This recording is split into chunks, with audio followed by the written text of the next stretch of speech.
wake up, yeah, gotta get cake up. Whether it's morning or night time, it's to get tape up. That nigga's just that guy that catches the break up.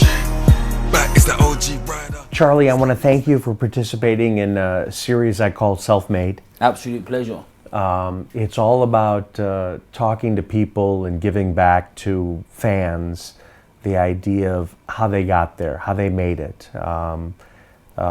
This is my first time in the UK. We wanted to focus on UK influencers, people who've made it.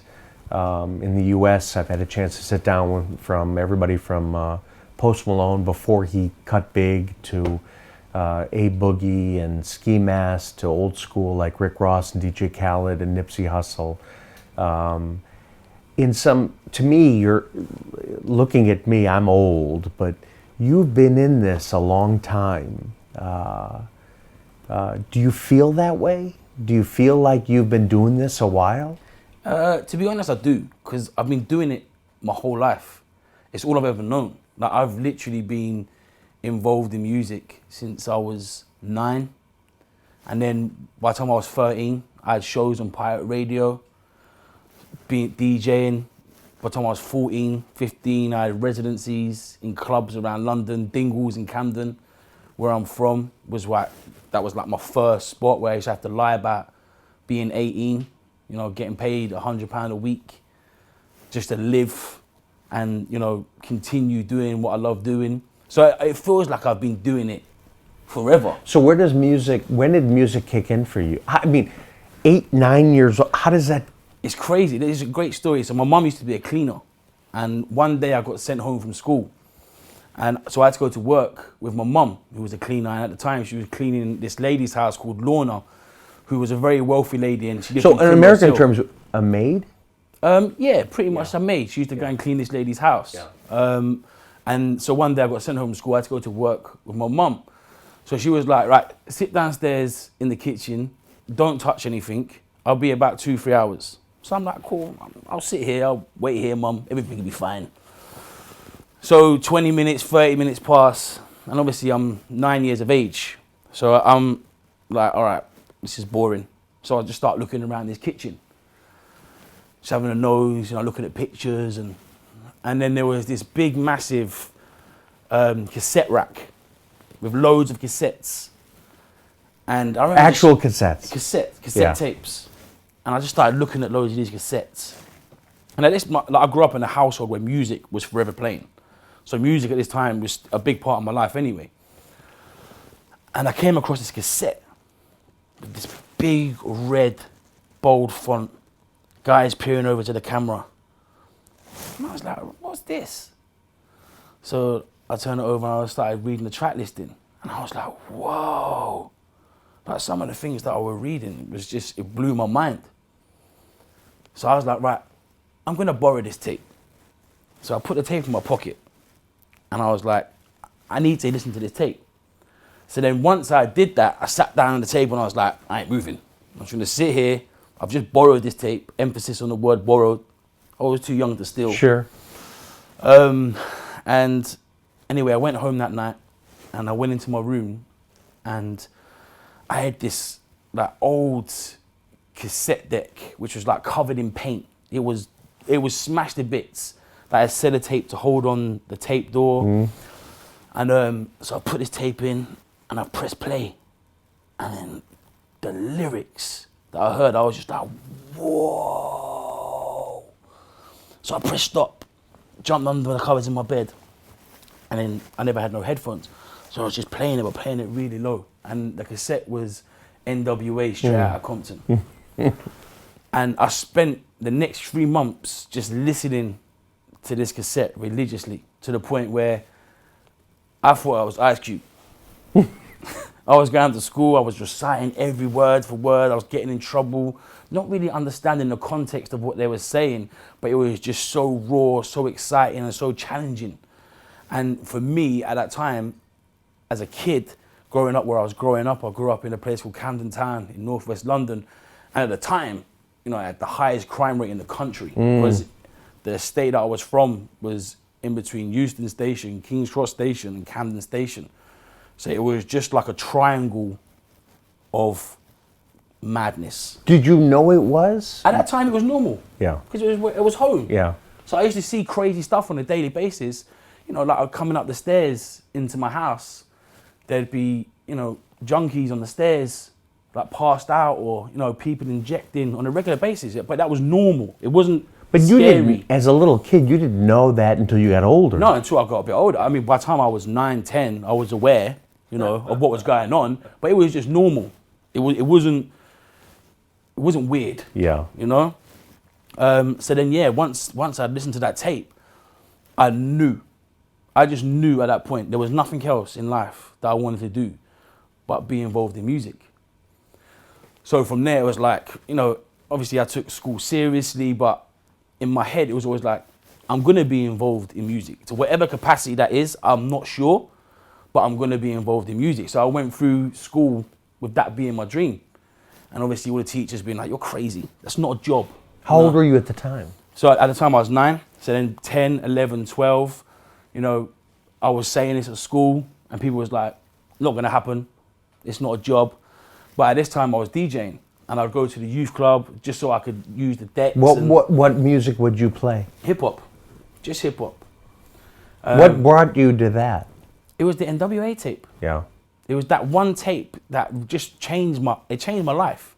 It really did. It's bizarre. What do you think resonated when you think about it? I think it was like the anarchy in it. Yeah. I think it was the big fuck you to society, you know? And, you know, growing up where I grew up, that felt like it represented my mind state. Because even when I look back at that time of life, you know, I rebelled against society. Because where I grew up, you know, there's one side where everyone's poor, you know, struggling. And then you can walk for 10 minutes and you've got some of the most expensive houses in the world. And so you'd have to see that. And in some cases, you go to school with that. You know, like there's a great story that I always share of me growing up. So my nickname as a kid was Slippers. And the reason for that was because from when I was like 9 to 10, there was a period in my life where every day for a whole year, I had to wear a pair of slippers to school. And there was like a felt pair of slippers and there was a pair of Liverpool football slippers, but they were fake, so the live bird was the wrong way around. And by the time it got to like month 8, 9, they had holes in them, and so everyone used to take the piss out of me. I used to get bullied for it. People was like, yo man, get some shoes. And I remember my teacher at the time calling my mum into the school and saying, yo, like, I'm sorry to have to call you in, but can you get your son a pair of trainers? Because he's getting bullied and it's affecting his school life. Sure. So mum was like, look, I apologise, I'm going to sort it out. And I remember leaving the school and my mum crying and being like, I'm so sorry, son. Like, I can't apologise enough. And I'm like, mum, it's not your fault. I'm a kid. It's not your fault, mum. And she's like, I promise you I'm going to get you some shoes. And from that, the moment I started earning money and working and being able to afford sneakers, trainers, shoes, I had an obsession. I became obsessed.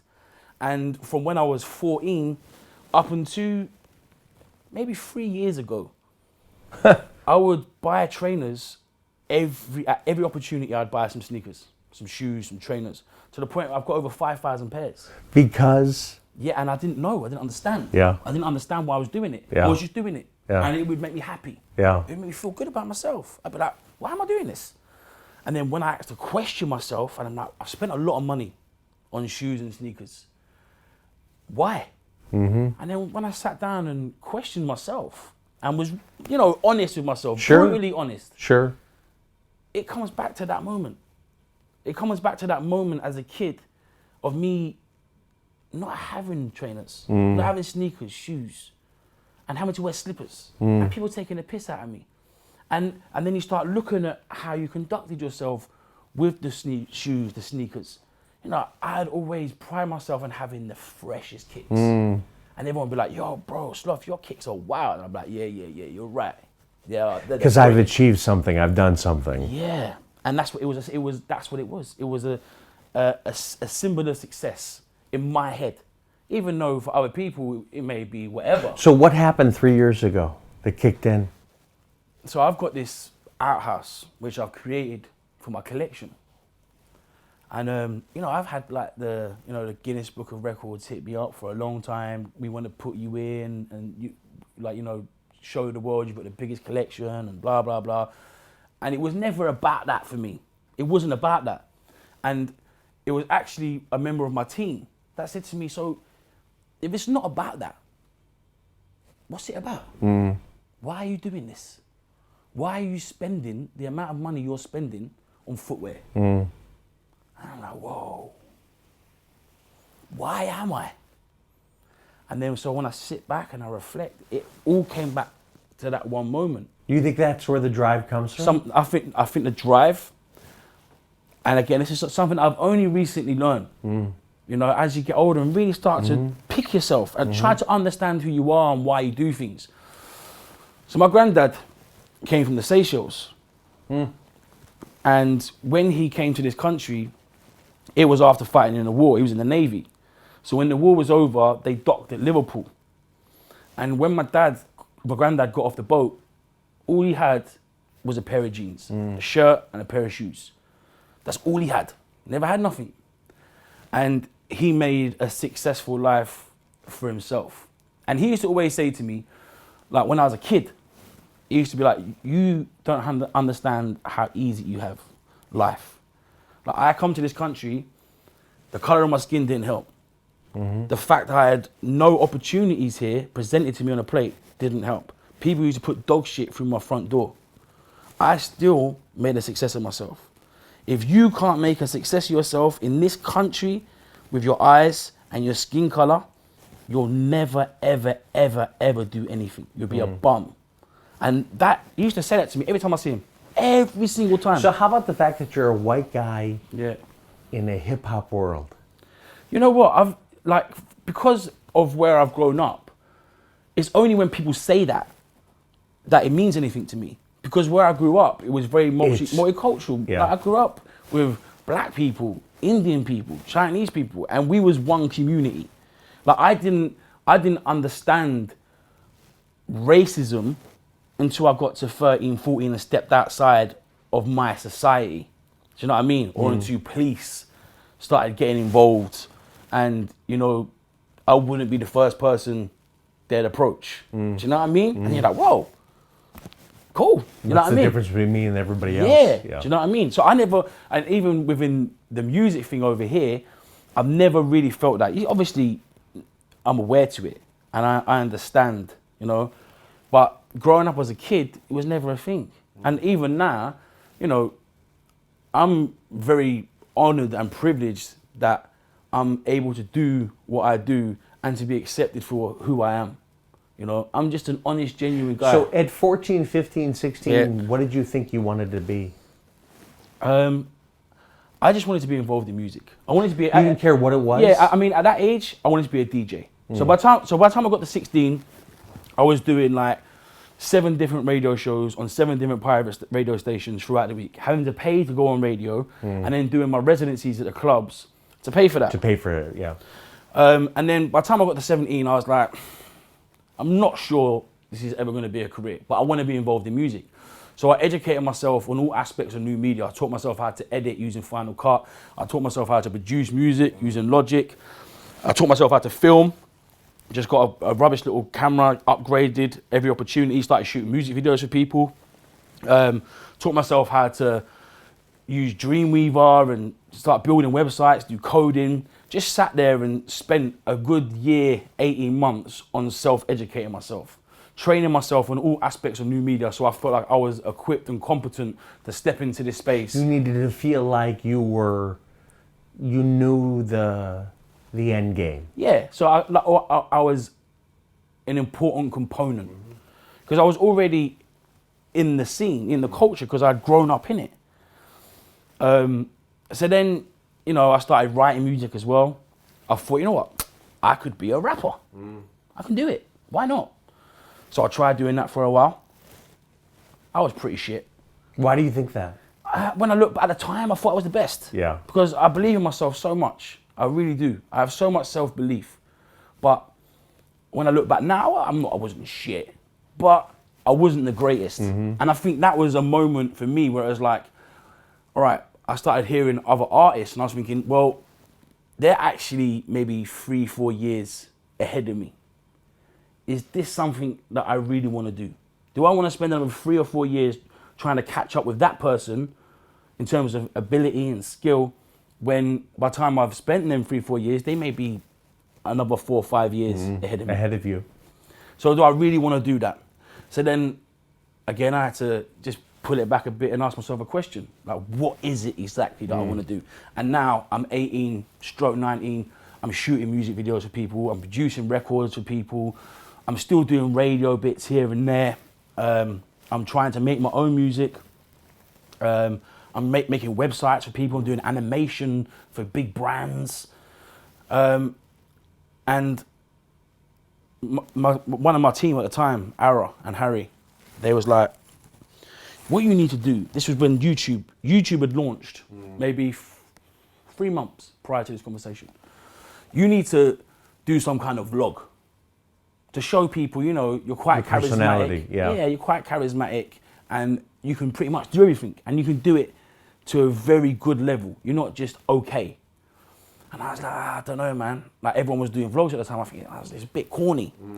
So I was like, all right, you need to come up with something that showcases everything you do and put it out there for the world to see. Now, at this time, I was living in a shed. Like, no joke, no sanitation. How old were you? I was 18, 19. So I was 18, 19, I was living in a shed. And, you know, every penny that I was earning, I'd put back in to trying to make this music thing work. Every penny. You know, I was wearing the same clothes every day, and, you know, because I've got, you know, quite proud, I would wash the clothes every day and iron them every day so they were still fresh, but it was still the same clothes every day. You know what I mean? And so anyway, I came up with this concept, being Charlie Sloth. So basically what it was me playing 7 different characters, showing people all the different hats that I wore as Charlie Sloth. So you had the director, the editor, the artist, the street team, the manager, the web designer, the DJ. There was every different hat that I wore, there was a character for, and I created a personality and an outfit which I felt stereotyped that individual that personality. person. Yeah. So I wrote it, edited it, filmed it, directed it, all of it. Everything was done by myself, and that was almost the USP of it. And so the first episode, I spent maybe a month putting it together, just getting it right, and you know, I was like doing 18, 19-hour days, and I put it on YouTube, and I thought, this is it. I made it. I put it on YouTube. This is it. My life's gonna change. And I put it on YouTube, and it done just shy of 4,000 views in the first day. And I was just so deflated. I was like, all of that effort for 4,000 views, I couldn't get my head around it. I was like, this is really good. This is really good. This is good content. Why does no one care? And the next day, so I went to sleep that night, and you know, that was the first time I feel like I was questioning myself. What am I doing? What am I doing? Yeah. Is this ever going to work? I'm living in a fucking shed. You know, it's quite embarrassing. And the next morning, I woke up, and Q from World Star Hip Hop, rest in peace, bless his soul, had hit me up, saying, "Yo, like, I saw that show you made. It's fucking crazy. I've never seen nothing like that in my life." Did you know him at the time? No. Yeah. No, I knew about World Star, the biggest hip hop site in the world. It was an email to you? It was an email. Yeah. This is fucking insane. This is crazy. I've never seen anything like it. I want to make it exclusive on World Star Hip Hop. How frequently can you deliver? So I was like, whoa, this is crazy. So I ended up saying, I can deliver you an episode every Monday, a fresh episode. So I did that for 67 weeks. Every Monday at 9 a.m, I would deliver another episode, which was all self-contained, shot, written, directed, edited by myself. And like, you know, throughout there were so many people trying to get involved and be like, well, this is fucking, just doing crazy numbers. There's this little fat white kid from London doing some crazy shit. So everyone's like, what? And you know, I've got these big rappers. Did you appreciate that at the time? At the time, not really. Not really. Like what I did appreciate was artists that I looked up to. Who thought highly of it. Thought highly of it. I was like, this shit's great. You know, this is really cool. So then we finished on 67 episodes. And I had just done a crazy fucking deal in LA with a massive film house who had got the checkbook out and said, look, we can take this to the next level. You can keep it how you want to keep it. You can do the whole thing yourself, but we're going to put it on a different level. We're going to go TV, film. And I'm like, amazing. This is incredible. So I got my visa, got my O1. I was ready to go. I was ready to go. At this point, I'm still living in a shed. My first son has just been born. And everyone around me is like, yo, you got issues, bro. I was living like a hobo. Real life. And so anyway, this deal has been done with this massive film house in LA. You know, everything's done. Paperwork's done. My team everyone's excited. You know, this is it. This is what we've worked towards. This is that moment. But for me, I still didn't feel complete. Like, I thought when I got that check, I'd feel like... It was enough. It was enough. Yeah. I'd made it. I didn't feel like that. Yeah. I still felt the same way that I had felt a year ago. Yep. So it was maybe 3 weeks before I was about to leave to LA. I get a call from the BBC, and they're like, "Yo, love what you've done on Worldstar, genius. Do you want to do a show, your own show?" And I've been doing some cover shows with Wretch 3 prior to this, which I loved so much because that's where it started for me, my main passion. So they offered me a show. It was a graveyard shift on a Friday night, 1 to 4 in the morning, and it just ignited something in my head. So I got off the phone, and I was so excited. I was like, yo, I've just been offered a show on the BBC. And guy on my team's like, so fucking what? What's that got to do with anything? We're going to LA, bruv. So I start thinking about, all right, if I took this radio show, what would I do with the radio show? And I thought, you know what? I could probably do something that nobody's ever done over here. I could really support a scene and a culture that means so much to me. And artists who are not just artists, who are my friends. I could do something for them that nobody's ever done. So when I've seen Fire in the Booth, Yeah. I feel like you put on it's like a superhero mask. Yeah, do you know what it is? It's like something comes over me, Brett. It's like the moment someone starts performing or the excitement of knowing they're about to do that, I go ape shit.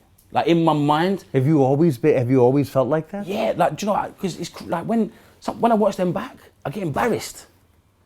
Because I'm like, I'm not there actively being like, all right, when I go in, I'm going to start shouting. This is what I'm going to do. This is what they're playing. Yeah, I'm not. That, I just get caught in the moment. It's almost like there's an energy, and you can ask any artist who's participated in a Fire in the Booth, there's a certain energy. Is there a different energy between somebody who's known, a Drake or whoever it is, a Stormzy, versus somebody who's not known? No. It's just that same raw energy, and I think it's an understanding that there's nowhere to hide. So who would you rather have on today? The famous artist to get in? No. Like, for me, it's more special discovering somebody, Yeah. or finding an artist that I feel that I've discovered or come across early and showcasing that to the world. You know, for me, that moment, creating that moment, is, you can't put a price or an experience on that, and seeing how that person's life changes. Don't you think they're more willing to give themselves than a famous person? Oh, for sure. Yeah. For sure. Because for them, this is an opportunity to change your showcase, life yeah. and showcase what you're about. And it's changed so many people's lives that it's evident that you can change your life. I read about you in the sense of social media today and what it's done for artists. Do you see the difference between them putting songs out on SoundCloud and streaming versus them coming on a show and performing for an audience? Oh, for sure. You know, I think like what social media has done is remove the middleman. It's that direct tapping with your fan base. You know, you can say something now and your audience get it instantly. And there's no one mincing your words. There's no one editing what you said. It's direct to your audience. And I think what that does is it creates a relationship between the fans and the artist that is so intimate. And that's why live is so important these days. Because you spend the year absorbing this person's life, and to go and see them live and experience that live is something that once you've bought in to these artists, you want to go and do. You know, I still want to go and see artists live. And even more so now with social media, because I'm tapping into their life, I'm seeing what they're doing. So 2 questions. So would you have rather grown up today or when you grew up? That's a tough question. I mean, I wouldn't change anything about my life. You know, I've made so many mistakes, but I have no regrets. None whatsoever. And I don't feel that I'd be who I am today if I grew up in today's society. But I also, in some ways, your personality is today. Yeah. But I mean, I'm still, you know, I'm pretty savvy when it comes to social media. I'm pretty in it. I know how to, you know, operate everything and play my part within that world. So I still feel like I'm getting the benefits of it.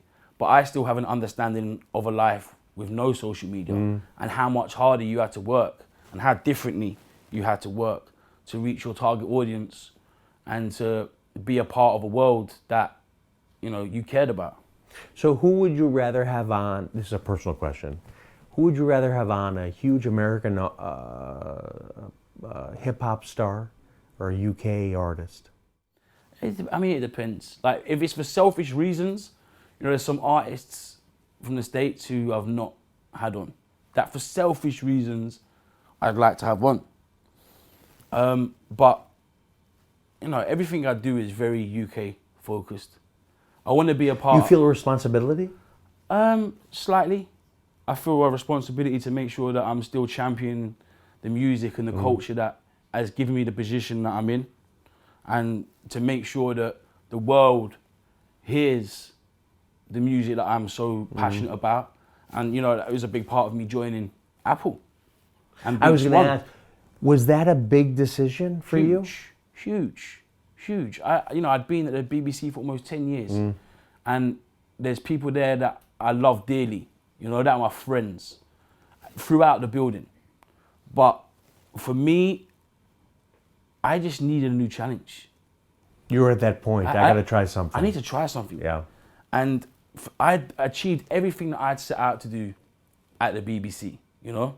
Everything that I wanted to do, I'd achieved. I started on the graveyard shift. When I sat down with the boss, he said, "What are your aspirations, Charlie?" I said, "Within a month, I'll create a video that's had over 1 million views.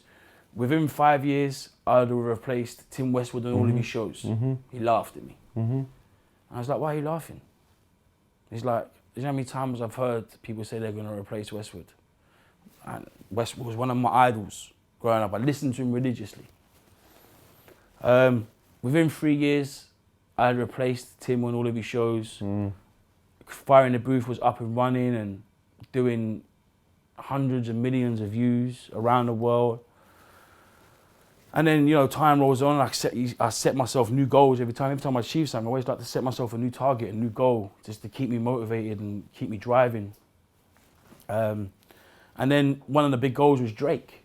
To get Drake on, it was a big goal of mine for a long time. You tried for a long time. For a long time, so many years. Did he avoid it? I wouldn't say avoided it, but in terms of how important it was to him, it probably wasn't important, you know? Like, he's a purist. Yeah.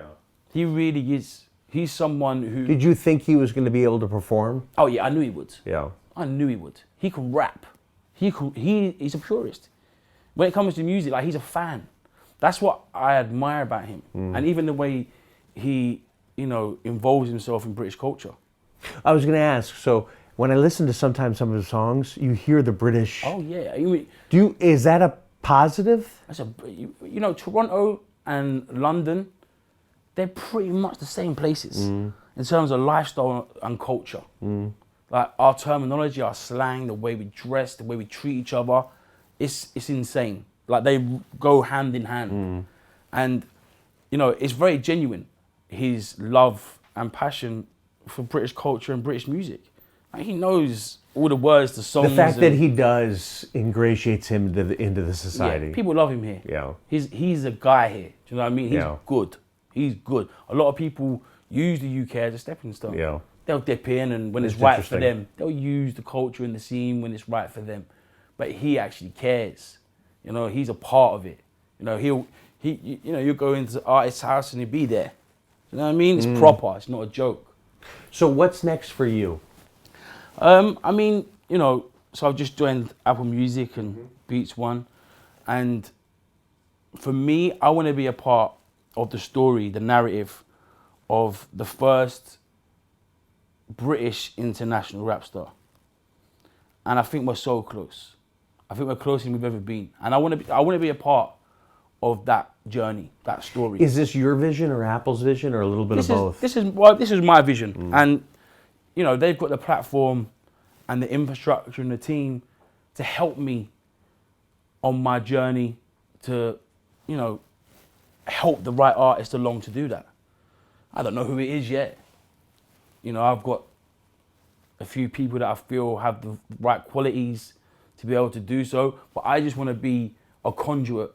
Well, Charlie, I have to say, you're inspiring, you're inspirational. My takeaway is you're infectious and you believe in your path. And to me, you're beyond self-made. You're Charlie. Oh man, you're making me blush. No, bro, man. you've made it. So cheers, my Cheers, friend. bro. Cheers. Thank you, bro. Thank you. Thank you.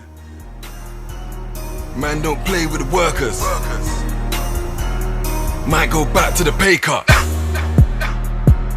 Man, don't play with the workers. Man, just stay with the bursars. And man, spray with the murk.